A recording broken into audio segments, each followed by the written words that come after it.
The other small issue we have is that of the terrorist state that's known as Gaza. When they had the handover of somebody's bodies as well. Camera watching me. It's been surveilled. So somebody was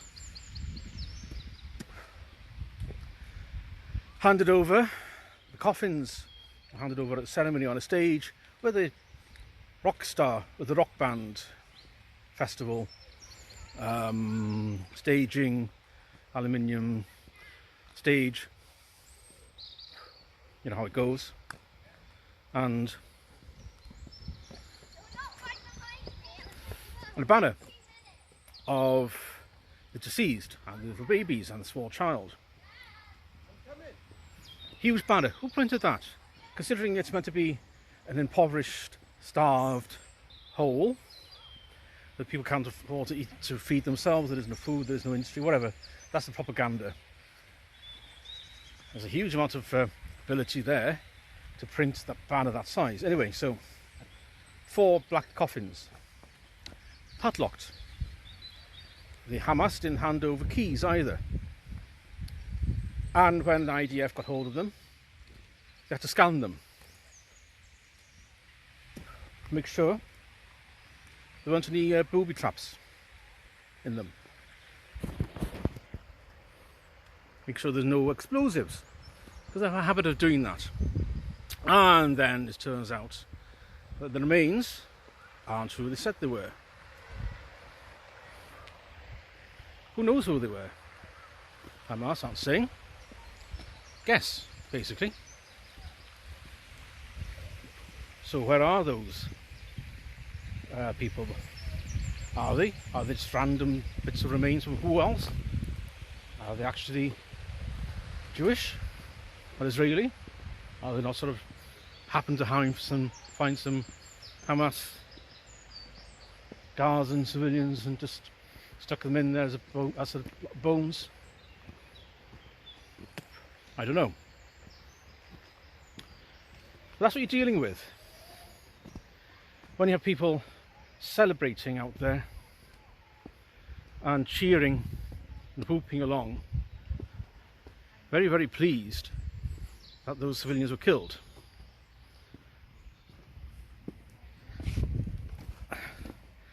So in that situation,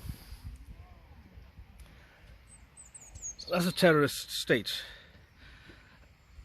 it was a festival, literally a festival of the dead, celebrating having killed those civilians. Oh, by the way, it wasn't Hamas operatives or fighters who were captured a family on October the 7th. The civilians.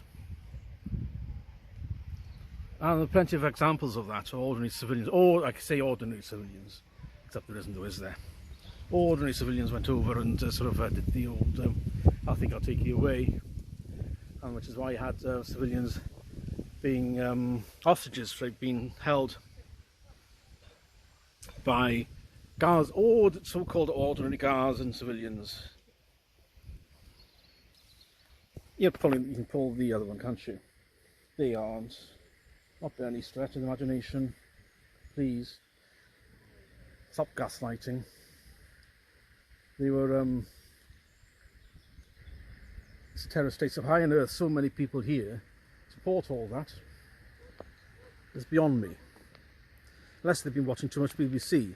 The BBC's documentary last Monday about this ordinary Gazan boy. You know, just sort of stumble along, find this Gazan boy to film about his life there.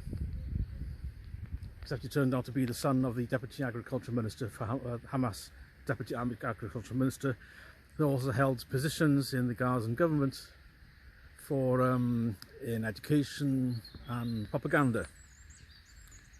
His son was a typically just an ordinary Gazan boy, or some mechanic or something. Yeah, fuck off. Seriously. And the co-producer and cameraman celebrated the October 7th attacks. BBC pulled that now off iPlayer. because an investigative journalist did all this and told them, oh, by the way, the BBC were lying to you, rather they kept all this from you, sort of thing. So, pending further investigations and on editorial integrity is how the BBC put it. In other words, we got called with our pants down. They don't care. They just saw it as an opportunity to present, oh, poor victimhood, oh, boo-hoo, oh, the sad little civilians, this is their sad story, blah, blah, blah. Turns out to be another propaganda piece for Hamas, as you would expect from Al-Beeba. That's been pulled off iPlayer. Apparently, they'll go back on with a disclaimer beforehand saying, this little boy is the son of a Hamas minister who held these positions. Oh, and by the way, the cameraman is also another Palestinian activist. We employ Palestinian activists and feature Hamas families on the license fee.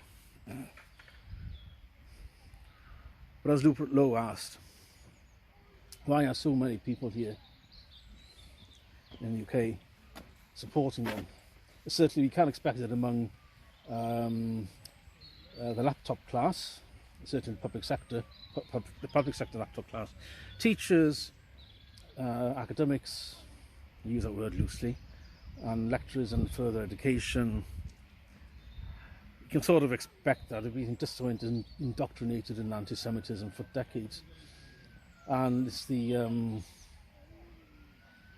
they also get to celebrate the so-called victimhood of the Islams. That's the so as much as Gaza is a cancer in that region, so too we have a cancer here with their supporters, and that's not really good, is it? So it's a cancer that's mainly spread by the BBC, and that the people believe everything the BBC says. Oh, then they sort of issue a clarification a few weeks down the line, at the end of the 10 o'clock news or something, just sort of slip it out of, stick some obscure web page up on their website, which they have to do to avoid to be seen not to have done it, which they want to advertise. So the headline will go out, oh, nasty Israel, poor little victims in Gaza. Then the clarification comes out saying, oh, by the way, this is a complete load of bollocks. But we're not advertising that. We'll just put that out rather quietly. And people pay for it. People pay to be lied to by threatened imprisonment. It's unbelievable. But so defunding the BBC is the first thing that needs to be done. Second, first, before we get to that, to sort of point out their lies and manipulation of propaganda, which is legion. I think we are getting there slowly. I think people are starting to wake up to that, which is why so many cancel the licence every year and don't renew. Which is why the BBC TV licensing are getting increasingly desperate to try to sort of encourage, i.e. threaten people to renew. Yeah, we aren't a serious country, really, are we? We can't have, we're not able to have serious conversations about topics because it's all the threatening somebody's victimhood status. Well, that's not working anymore, thankfully.